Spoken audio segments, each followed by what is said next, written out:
Gracias, presidente y colegas. El problema que yo veo acá es que la incapacidad de organismos del Estado, de otros organismos del Estado, nos vienen a traer acá, al Congreso para ajustar leyes, para que sea más práctico, para que sea más fácil, pero con textos que nos ajustan a la Constitución. Ese es el problema. Ese es el problema. Por eso hice mucho énfasis. En mi caso, vengo insistiendo mucho en la necesidad de atacar los activos del crimen organizado desde hace bastante tiempo, antes de que se aprobaran estas leyes y todo lo demás. Ahora, de todas maneras, eso se tiene que hacer dentro de la Constitución. Voy a leer el artículo 109, que dice: nadie puede ser privado de su propiedad sino en virtud de sentencia judicial.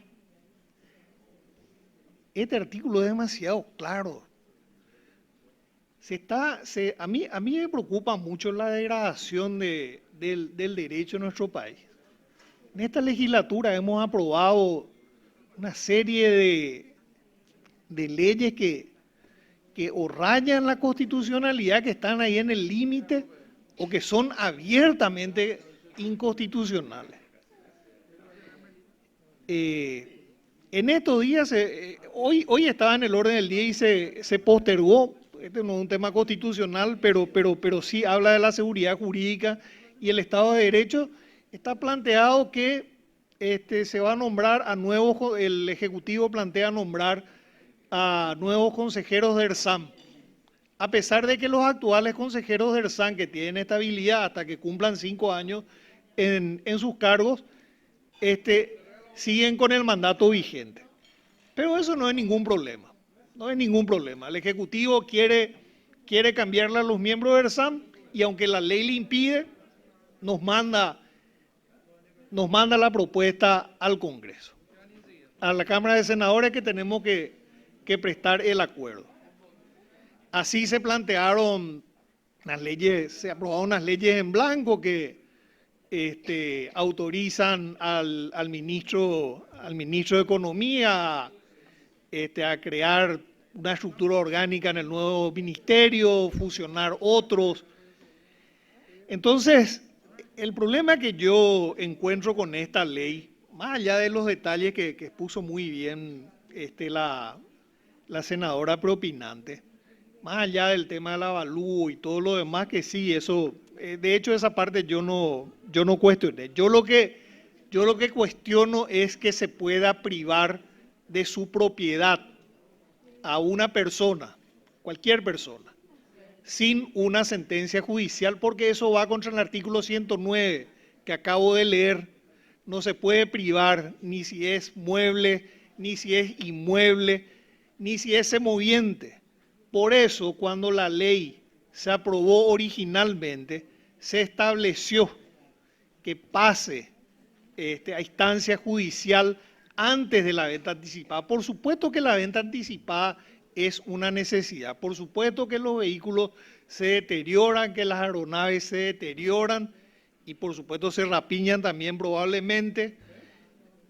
Por supuesto que es necesaria la venta anticipada. Pero nosotros no podemos, porque son incapaces las autoridades judiciales y las autoridades administrativas. Eso no es justificativo para que nosotros aprobemos una norma inconstitucional. ¿Pero qué tanto problema puede ser con todo el presupuesto que tiene el Poder Judicial? ¿Qué tanto problema puede ser que nombren 3 o 4 jueces especiales y que se establezca una estructura acorde con lo que se necesita para que puedan dedicarse exclusivamente a estos temas? Ya hay de hecho una unidad, ya hay jueces especializados en el Poder Judicial en crimen organizado, que fortalezca, que se hable con la Corte Suprema de Justicia y se fortalezca esa dependencia, que haya más jueces de primera instancia especializados en crimen organizado, que hayan más tribunales especializados en crimen organizado.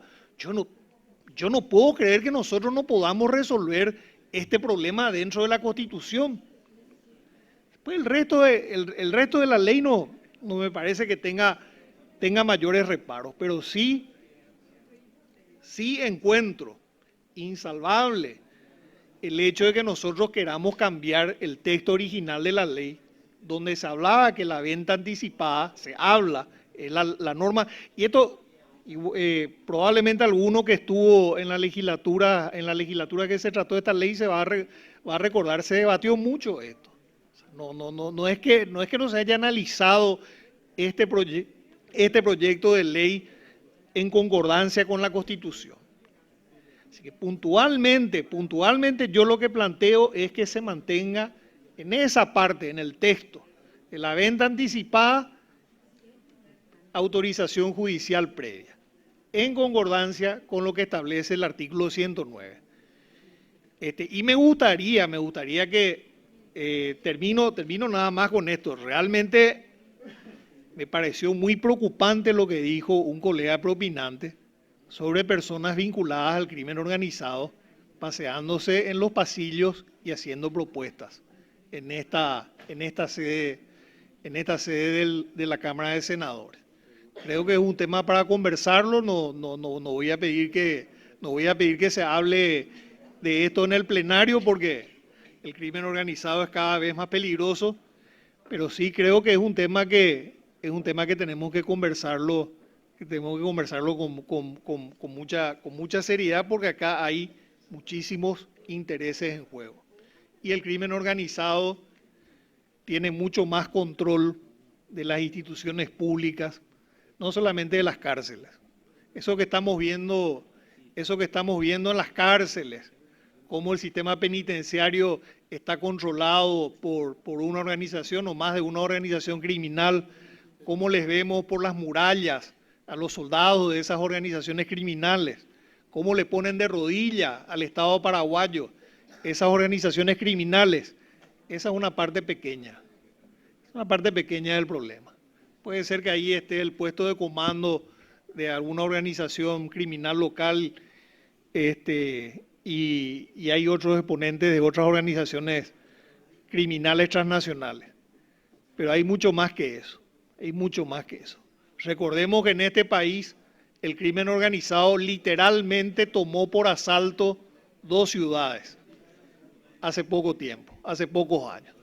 Literalmente tomó por asalto 2 ciudades donde no solamente había instituciones, no solo había dependencias policiales, sino también había dependencias militares importantes. Así que si el crimen organizado tuvo esa capacidad, por supuesto, tiene capacidad de hacer mucho más. Pero termino con esto. Tenemos que dimensionar debidamente el problema y comprender el problema. Si el problema es la incapacidad de la autoridad ejecutiva y la mora judicial, tenemos que atacar la mora judicial y tenemos que hacer que sean más eficientes y controlarles más a las autoridades administrativas, no violar la Constitución. Muchas gracias, presidente y colegas.